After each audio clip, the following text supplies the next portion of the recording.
First of all, welcome everybody. My name is Brendan Sheehan, and I'm the administrative presiding judge. I want to thank you for being here to honor the memory of artist Richard Hunt. Mr. Hunt's sculpture, the Sentimental Scale and Wedge, was installed here, get this, in 1977, 1 year after the Justice Center opened. When this entrance was closed for security reasons after the events of September 11th, fewer people were able to walk by and admire this sculpture. Former President Barack Obama called Richard Hunt, quote, one of the greatest artists Chicago has ever produced. A descendant of slaves, Mr. Hunt created more than 160 public sculpture commissions and held more than 150 solo exhibitions in his 7-decade-long career. He is represented in more than 100 public museums across the globe.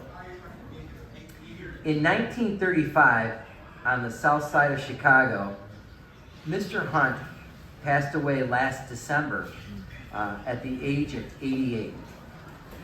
We thought that Black History Month would be an appropriate time to honor Mr. Hunt's life and work, and to remind the citizens of Cuyahoga County that we are fortunate to have a piece of art in this community.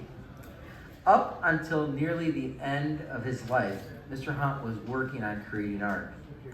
President Obama commissioned one of his works to grace the entrance of his presidential library in Chicago.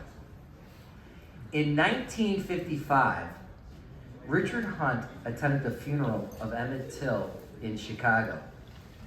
It had a profound impact on him. After the funeral, he was 20 years old. Richard Hunt taught himself how to weld. Just last year, Mr. Hunt finished a sculpture model of the monument. It's called Hero Descending, a tribute to Emmett Till, which will be completed and installed at Till's childhood home. As far as his work in the civil rights movement, Mr. Hunt said, quote, I have always been interested in the concept of freedom on the personal and universal levels. Political freedom, freedom to think and feel. As an African American living in the United States, obviously issues like segregation law, the civil rights movements in the 1960s, or South Africa have been on my mind when I've dealt with the concept of freedom. But freedom also creates my career as an artist. Freedom of mind, thought, and imagination. All three of these freedoms came to play with the Sentimental Scale and Wedge, which is right behind me. It was designed specifically for this space. Mr. Hunt's scale represents the scales of justice. The wedge represents the physical and political barriers that separate those within the justice system from those outside of it. It's my hope in the years since that this wedge will become smaller in our courts, working diligently to keep families together and provide resources to those who come before us rather than to be incarcerated. There are so many things I could tell you about Mr. Hunt, and I encourage all of you here to learn more about his amazing life and career. We are fortunate today to be joined by John Ranalli of Cleveland Studio Foundry. Mr. Ranalli knew and worked with Mr. Hunt. He's graciously offered to say a few words. And I was just talking to Mr. Ranalli here. He actually worked with Mr. Hunt to install this very monument behind us in 1977. Mr. Ranalli has not aged at all, but he wants to tell you about his experiences and a little bit more about Mr. Hunt. So thank you. Give him a round of applause.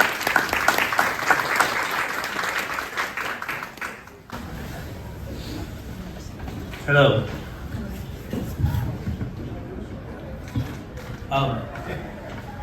Yeah, this piece was our first connection to Richard Hunt when he came to install it, and then became a 40 plus year relationship in which we were able to work with Richard on many of his projects that followed. Often a new piece that gets installed needs a few tweaks to actually tightly fit where it's supposed to. So we came and made the final adjustments, I think, days after the installation. This incident brought Richard Hunt to Studio Foundry and his artwork. It also established a long exchange over the next year. We provided small bronze castings for Richard and would cast several medium-sized bronzes for him. We also did one life-size figure of an early African-American senator from Chicago that went to the State House. And it's a life-size figure that he did with people I think that actually knew the original senator. We learned about this man over the years. Bright, intelligent, funny, always with a smile and an extended greeting to any of his coworkers. We at Studio Foundry are artists and metal workers, small A artists compared to Richard. But we can talk fabrication, which is the assembly of the metal into these organic forms. We can talk welding that he learned. We all had learned to create sculptures for people coming to our facility. Chasing is the finishing, smoothing, making it look perfect so there's no sign of where all the pieces came together. The tools of the trade, as he explains his next work and devotes immense energy in the assembly of the pieces you see before him. His bronze sheet almost defies its stiffness by his ability to create it in an organic and reaching form. He had great facility in making metal become alive, vibrant, exciting. His works move in every way, or rest, as he is planned to invite those that view it to rest.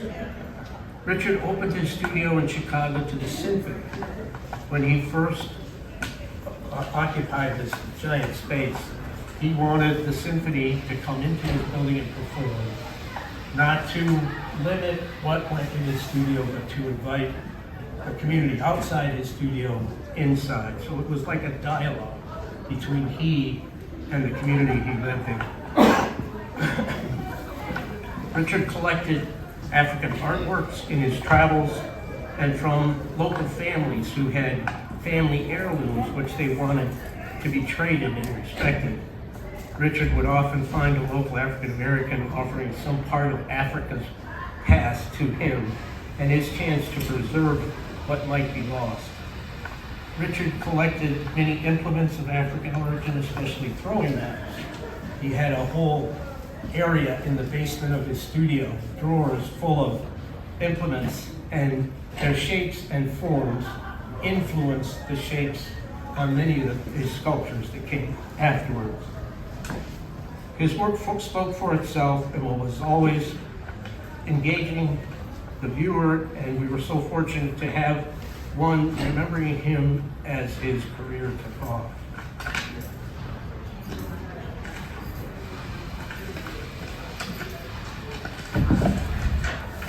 Casting bronzes also required fast trips to Chicago to deliver them because there was always a deadline. Here's a quote from one of our earliest workers who made the trip to deliver one of his works and became acquainted with his workspace. The woman's name is Kim Bissett. She was a Cleveland teacher here, sculptor. Here's her quote that she recently put on Facebook along with several other stories about her experience with Richard. Trips to Chicago to deliver work to his studio were unforgettable. His transformer station studio was alive with creativity, mastery of craft, and aspiration. Fabricated and cast bronze work were monumental, yet held an intimate sensitivity few artists are capable of. In the midst of a near frenetic pace to produce work, Richard took time to lead a young sculptor about the studio, sharing work, ideas, and the conviction that with enough will, anything is possible. So I'm happy to share a few stories to bring about Richard's awareness, and I hope the words shared today directs you to find all you can about him and discover the wide range of works he created. Thank you. Thank you. Thank you, John. You know what, before I go on with the program, we're fortunate to have the son of the administrative judge who was overseeing the building of this construction center and the art, how to get the arts into this Justice Center. Mr. Corrigan, come on up. The son of Judge John Corrigan. Come on up.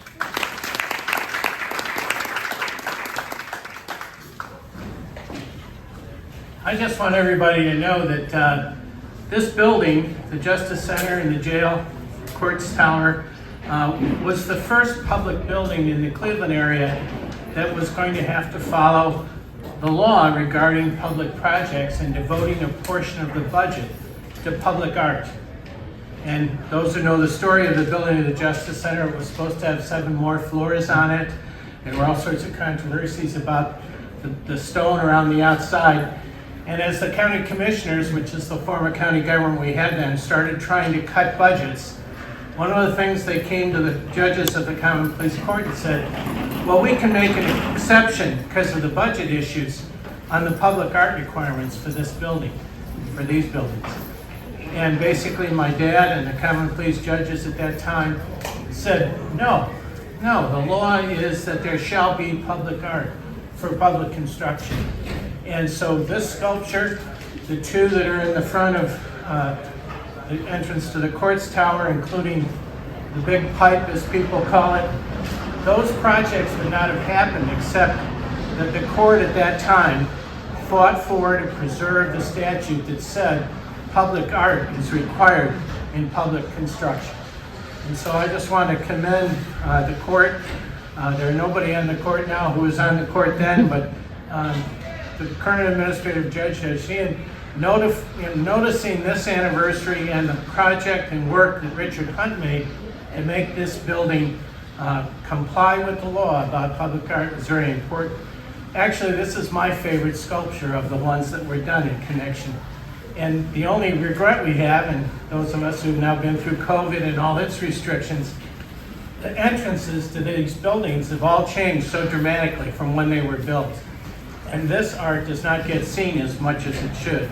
And I'd like the current court on this anniversary to consider some way to make this sculpture and these other accesses to this building easier or more amenable to the public being able to use them and see them. But thank you, Judge Sheehan, and thank you to the court for making sure that this building got public art and this very important work.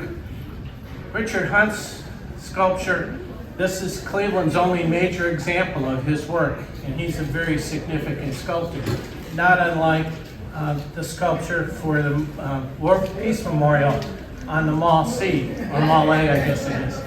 And those are 2 very important sculptors in American history that we're lucky to have some of their finest work on display.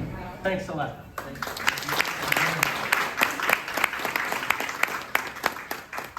You know, I want to conclude, and as Mr. Corrigan said, we're going to have a reception in the back outside in the conference room over here, where we have cookies, coffee for everyone to warm up, but also we have brochures of all the artwork that goes in this courthouse and the different things. But I'd be remiss if I didn't thank the people who helped us out here. That's Matt Reimer from Public Works Department for their efforts in preparing this location and the sculpture for the ceremony. The Sheriff's Department for their help in allowing security to allow us to come here to recognize and see the art behind us here. And I want to thank our court administration, Greg Popovich, Andrew Canast, our public information officer, Darren Toms, who worked so hard researching, analyzing, making sure we had everything right about Mr. Hunt. We actually reached out to Mr. Hunt and his family, and mostly his family and his foundation. And we have a proclamation, and Andrew, do you have that over here? Or Darren, okay. We have a proclamation. I'm not gonna read it, but we are rededicating this artwork, this piece of work that's here, and we're honoring it, the Court of Common Pleas, all of us who live and work in this building, and spread the word. And we're gonna send this out to his foundation, his family, and others. And please enjoy it. And you know what, not a bad idea. Maybe we can have a little celebration out here when the weather's a little warmer and recognize this art. So thank you all for coming. Thank you for being here, and have some food and cookies. Darren, anything else?